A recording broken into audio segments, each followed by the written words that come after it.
नमस्कार साथियों। Class again CBSE में आप सभी का स्वागत है। साथियों, इस वीडियो में हम लोग चर्चा करने जा रहे हैं क्लास 9 से रिलेटेड एक अपडेट आया है। सीबीएसई 2026-27 से क्लास 9th के बच्चों के लिए ओपन बुक असेसमेंट एग्ज़ाम करवाने जा रही है। इस वीडियो में हम लोग समझेंगे कि ये एग्ज़ाम किस प्रकार से कंडक्ट करवाया जाएगा, ये ओपन बुक असेसमेंट एग्ज़ाम क्या है, इसके क्या फ़ायदे हैं और क्या नुकसान हो सकते हैं, इनके ऊपर इस वीडियो में हम लोग चर्चा करेंगे। चैनल पर अगर आप लोग नए हैं तो चैनल को सब्सक्राइब कर लें, अपने साथियों के साथ इनको शेयर भी कर दें। दरअसल सीबीएसई यानी कि central board of secondary education her term के 3 पेपर पेन एग्ज़ाम के लिए ये सिस्टम लागू करने जा रही है। मुख्य रूप से इनको मैथ्स, साइंस और सोशल साइंस की परीक्षाओं के दौरान किताबें और नोट्स जैसे रिसोर्सेज को यूज़ करने की अनुमति देने जा रही है।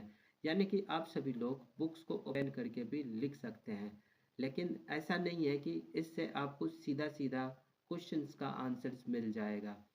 अब देखो, सीबीएसई का उद्देश्य क्या है। उद्देश्य इनके पीछे क्रिटिकल थिंकिंग को प्रमोट करना है। सीबीएसई का यानी कि जो हमारा एजुकेशन सिस्टम है, इस एजुकेशन सिस्टम में क्रिटिकल थिंकिंग को प्रमोट करने के लिए ये सिस्टम को लागू करी जा रही है। दरअसल इस सिस्टम को इससे पहले भी 2014 में लागू किया गया था, लेकिन इसको इस तर्क के साथ बंद कर दिया गया था कि ये लॉजिकल थिंकिंग को प्रमोट नहीं कर रही है। दरअसल हुआ क्या था कि central board of secondary education ने ओपन टेक्स्ट बेस्ड असेसमेंट शुरू किया था 2014 में, और क्लास 9th में हिंदी, इंग्लिश, मैथ्स और सोशल साइंस जैसे विषयों के लिए ओपन टेक्स्ट बेस्ड असेसमेंट चालू किया गया था। और क्लास 11th के बच्चों के लिए इकोनॉमिक्स, बायोलॉजी और ज्योग्राफी के फाइनल एग्जाम में इसको आजमाया गया था। लेकिन 2017-18 में सीबीएसई ने यह फैसला लिया कि इस सिस्टम से बच्चों की क्रिटिकल थिंकिंग प्रभावित हो रही है और उन्हें सक्सेस नहीं मिल पा रही है, इसलिए इस सिस्टम को उस समय बंद कर दिया गया था। अब हम लोग इसके उद्देश्य को समझते हैं, यानी कि central board of secondary education जो ओपन बुक असेसमेंट सिस्टम लेकर के आ रही है, इससे क्या फ़ायदा हो सकता है।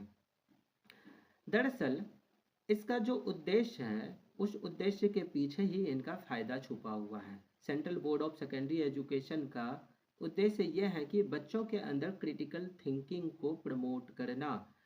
इसमें क्वेश्चन को इस तरह से डिज़ाइन किया जाएगा कि वे रटने के बजाय एनालिसिस, एप्लीकेशन और क्रिटिकल थिंकिंग पर आधारित हो, जो कि केस स्टडी, डेटा एनालिसिस और रियल लाइफ प्रॉब्लम के समाधान को ढूंढेगा। यानी कि जो हमारा एग्जाम्पल्स होगा, जो क्वेश्चंस होगा, उनको इस प्रकार से डिज़ाइन किया जाएगा कि उसमें हमें रियल लाइफ प्रॉब्लम्स देखने को मिलेगा।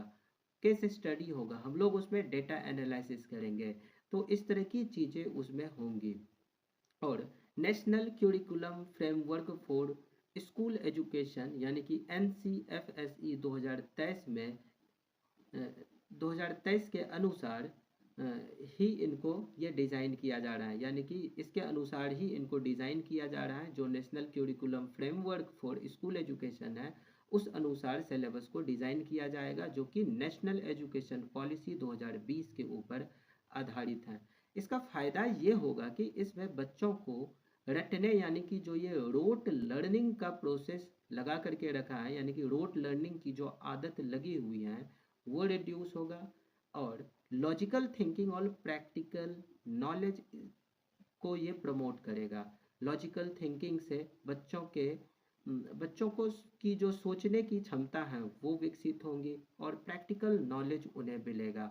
ये एग्ज़ाम के प्रेशर को भी रिड्यूस करेगा और लर्निंग प्रोसेस को ये ज़्यादा इंटरेस्टिंग बनाएगा।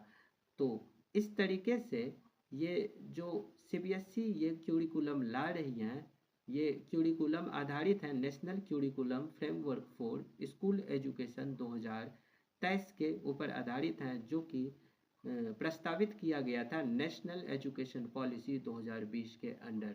यानी कि अभी ये जो सिस्टम लाया जा रहा है, ये सिस्टम बच्चों के लॉजिकल थिंकिंग को, क्रिटिकल थिंकिंग को प्रमोट करने के उद्देश्य से लाया जा रहा है। अब आगे देखने वाली बात ये रहेगी कि ये किस हद तक सफल हो पाता है। तो साथियों, आप लोग अपनी राय कमेंट बॉक्स में लिख करके हमें ज़रूर बताइएगा कि क्या क्रिटिकल थिंकिंग डेवलप करी जा सकती है इस तरह की लर्निंग प्रोसेस से। मैं बिल्कुल जानना चाहता हूँ कि इसके ऊपर आप सभी लोगों की राय क्या है। मिलते हैं हम लोग अगली वीडियो में। नमस्कार, जय हिंद।